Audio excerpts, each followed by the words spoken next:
The untold story के episode 3 में आपका स्वागत है। इस वीडियो में हम इंडिया के स्टार्टअप इकोसिस्टम के बारे में बात करने वाले हैं कि कैसे इंडिया का स्टार्टअप इकोसिस्टम इंडिया के वीसीज के लिए, वेंचर कैपिटलिस्ट के लिए एक मनी मेकिंग मशीन बन गया है और रिटेल इन्वेस्टर्स के लिए एक स्कैम। कैसे इस वीडियो में समझेंगे। चलिए इस वीडियो की शुरुआत करते हैं। अब बेसिकली क्या होता है, आपने देखा होगा कि बहुत सारे स्टार्टअप्स ऐसे हैं जिनकी वैल्यूएशन उनके रेवेन्यू से 100 टाइम्स ज़्यादा है। जैसे एग्जांपल देता हूँ क्रेड का। अब क्रेड का वैल्यूएशन 51,000 करोड़ है, इनका रेवेन्यू 422 करोड़ है, वही इनका लॉस 1250 करोड़ का है। सेकंड नंबर की बात करूँ मीशो का जो वैल्यूएशन है वो 39,000 करोड़ है, रेवेन्यू 750 करोड़ है, लॉस 2500 करोड़ का है। तीसरा स्टार्टअप की बात करूँ तो वो है भारत पे की वैल्यूएशन आज की डेट में 23,000 करोड़ है, रेवेन्यू 350 करोड़ है और लॉस 5,500 करोड़ का लॉस।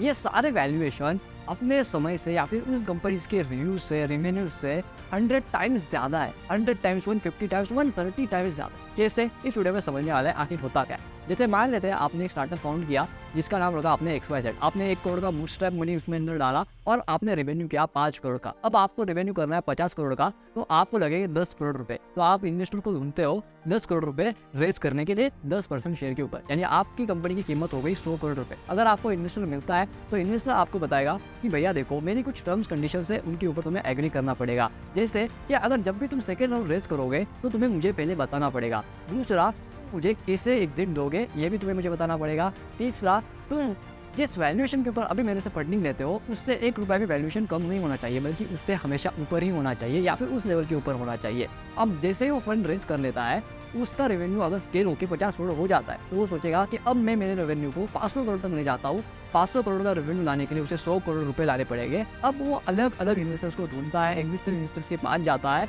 और उन्हें बताता है कि हम जो है वो 100 करोड़ का राउंड रेज करना चाहते हैं फंडिंग के लिए, ताकि हम 500 करोड़ का रेवेन्यू ला सके। अब वो अलग अलग इन्वेस्टर्स के पास जाता है। उसे अगर कोई इन्वेस्टर हाँ कर देता है कि वो अपनी कंपनी के अंदर 100 करोड़ रुपए लगाने के लिए तैयार हो जाता है, तो वो फाउंडर बताता है कि भैया 5% के लिए जो है वो आपको 100 करोड़ रुपए लगाने हैं, तब जाके हम जो है वो 500 करोड़ का रेवेन्यू करेंगे। अब 5% की जगह 100 करोड़ रुपए दिए जा रहे हैं, एक्चुअल वैल्यूएशन हो जाता है 2000 करोड़ का। यानी जो इन्वेस्टर ने 100 करोड़ वैल्यूएशन पे लगाया था उसका पैसा 10x हुआ। अब वहाँ पे गेन क्या होता है, जो एग्जिस्टिंग इन्वेस्टर होता है वो उसे कहता है कि देख, वो जो 5% तू दे रहा है ना, उसमें से 1% तू तेरे कंपनी का कम कर दे, उसके बदले में वो 1% तू मेरे हिस्से का डाल दे और मुझे 1% के ऊपर एग्जिट दे इसी वैल्यूएशन के ऊपर। यानी 5% में से 4% हटा दे तो 4% का होता है 80 करोड़, 1% का होता है 20 करोड़। तो वो एक 20 करोड़ एग्जिस्टिंग इन्वेस्टर के पास जाएगा एज ए ना उसका 1% का एग्जिट, और बाकी 80 करोड़ कंपनी के पास चला जाएगा। या फिर कंपनी अपना 1% और इंक्रीज कर दे और इन्वेस्टर जो भी करंटली जो इन्वेस्टर आने वाला है उसको वो एक्सेप्ट कर ले कि 6% के ऊपर वो हमें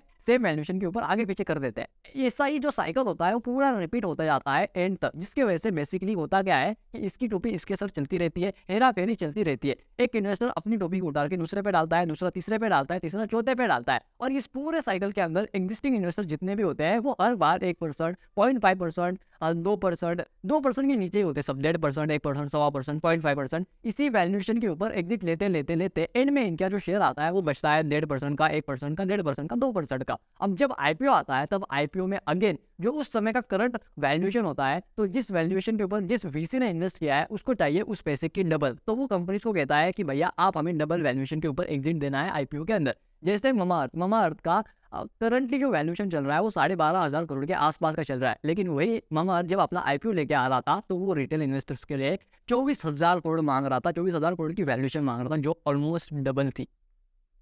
यानी ये बेसिकली मनी मेकिंग मशीन होता है वीसीज के लिए, but still it's a loss making और स्कैम फॉर रिटेल इन्वेस्टर्स। आपने जितने भी स्टार्टअप जो अभी आईपीओ के अंदर लिस्ट हुए, आप उन सब की शेयर प्राइसेस को ध्यान से देखो, उसका ओपनिंग प्राइस कुछ और है और करंट प्राइस कुछ और है। यानी कि बहुत बड़ा नुकसान होता है इस इंडस्ट्री के अंदर रिटेल इन्वेस्टर्स को जब कंपनी आईपीओ करती है।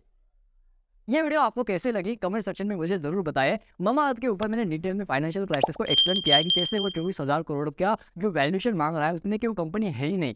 वो कंपनी एक्चुअल में अंदर से कितनी खोखली है उसको जानने के लिए आप राइट वाली वीडियो देखो, और ब्लिंकिट के फाइनेंशियल क्राइसिस को समझने के लिए राइट वाली वीडियो देखो।